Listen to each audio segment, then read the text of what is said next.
Here, since you're a little kid, if you don't have a home, you're considered almost like a loser. Like it's crazy. In Canada, we're so indoctrinated into the fact that like owning a home is the way to go. I think that's why it's become such a thing here. Like I remember this stat, and you'll know this if this is right or not. But I saw somewhere on Twitter, so we'll see how reliable it is. But that Canada has the most amount of our net worth as a society in our primary residence. Mm-hmm. Is that true? Yeah, so it depends on what level of net worth you're at. So the wealthier you are, the lower your allocation to real estate is. But the average Canadian that owns a home, I believe their home makes up about 70% of their total net worth. So yeah, we did an episode on this a few months ago, and StatsCan has some just pretty glaring statistics on that. Yeah.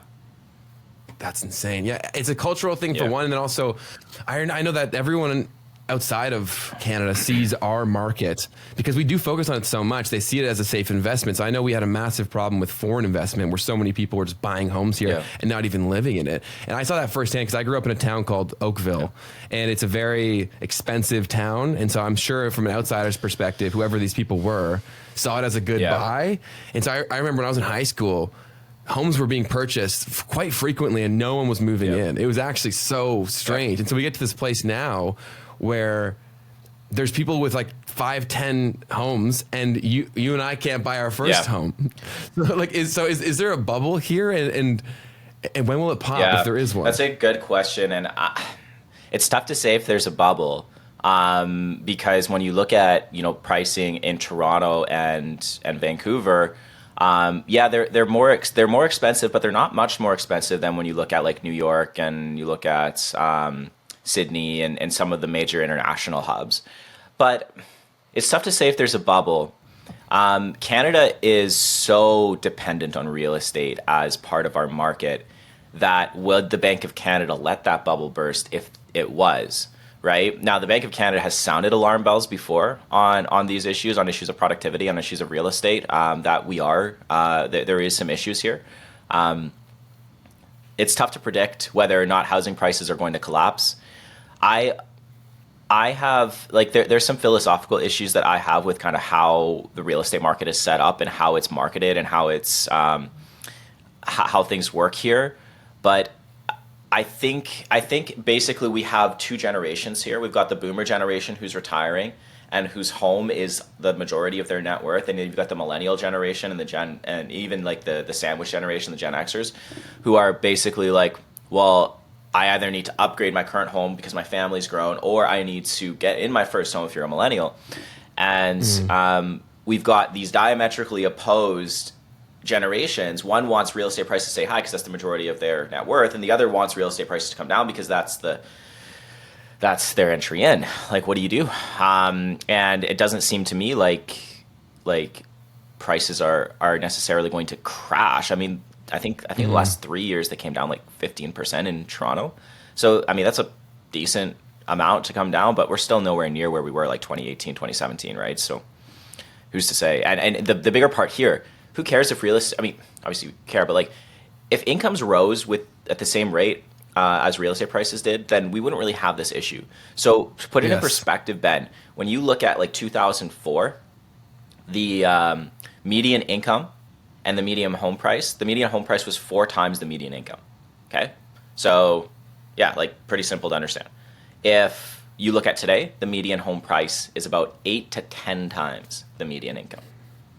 And so what we see there is like, well, if I made the median income in 2004, I'd have no problem affording a home. If I made the median income now, good luck. You can't even get into a starter home now.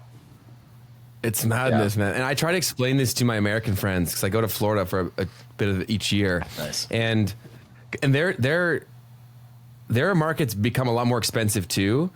But I see it compared to ours, and I just tell them every day, guys, it could be way worse because they have no sort of context for how much it is here. And that's the point you nailed that I was going to go to was our incomes haven't really risen that much in comparison. And for a first-time home buyer, like they did have the program where before you only need to put 5% down for your first home. Like I knew about that, but then the rule's different for homes over $1 million, correct?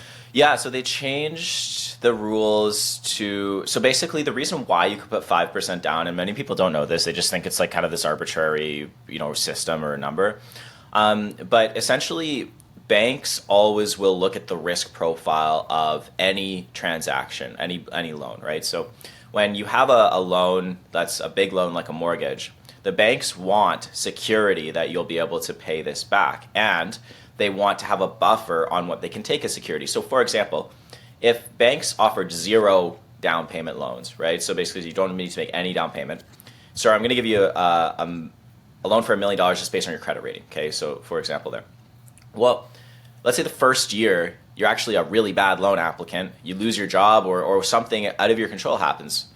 Well, now the bank's in a bind because they have $1 million asset, right, on the books, but then they've got $1 million loan that they've given you basically on the books as well. And so if that property drops in value by 2%, then the bank's going to lose money, right? Because they can seize the home, they can sell it, but all of a sudden they're losing money. If it drops by 5%, they're losing more money. If it drops by 10%. So banks are comfortable having a 20% buffer, right? So they want to make sure that your loan to value, so the loan to we call it the loan to value ratio, but the loan to the value of the home is 80%, right? So you don't want to borrow more than 80% of the purchase price of an asset. So that's what banks want, because they know that even if the market corrects by 15%, and they have to repossess the home, then they can still be okay. They're not going to lose money, right? So they're all about managing risk. Now, where the 5% comes in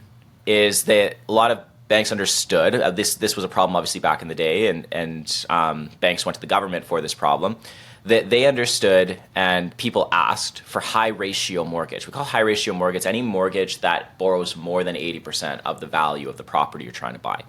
And so the banks were like, yeah, but there's no way we're going to do this, right? Like basically we don't want to go 90% or 95% on the loan to value because it's too risky for us.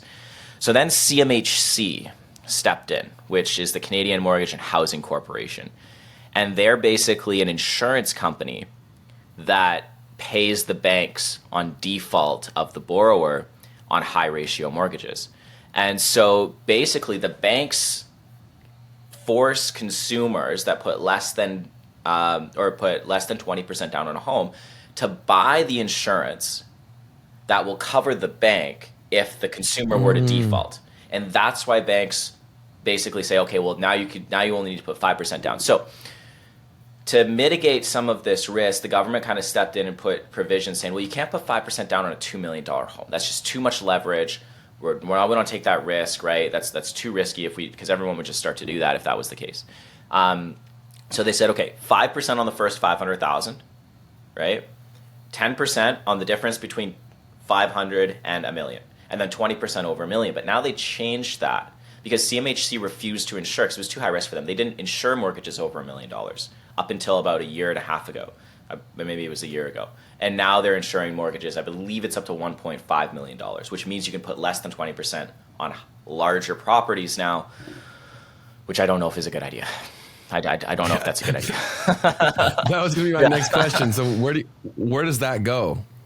Yeah, so basically someone who didn't have the down payment to put 20% down on a $1.5 million home can now buy a $1.5 million home and be over leveraged in a higher interest rate environment with market uncertainty. And think about this, like if you had to paint the picture of a perfect storm, our reliance on the US as a trading partner, our high debt levels per person in Canada, our lack of productivity per person, interest rates higher than they were 10 years ago, and now we're allowing people to borrow more money in a time of economic uncertainty that will not be used to buy a productive asset like a business or something that can increase our actual economic output. It's being used to buy a standstill, depreciating. And really, if you think about it, it is a depreciating asset, versus because real estate, people think about, well, real estate's an investment, it goes up. Well, it's like if you do nothing to your house and you just let it sit on land and rot, it is a depreciating asset. And commercial entities depreciate you can write them off on tax write-offs. And rental properties, you can write them off on tax write-offs. So it really is,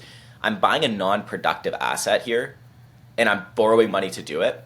But then you look at so you paint that perfect picture or the picture of a perfect storm here. And like I'm scared. I don't. Canada needs to right the ship because we're heading in a really bad direction, and politicians are putting band-aid fixes on everything, and pretty soon the dam's gonna break.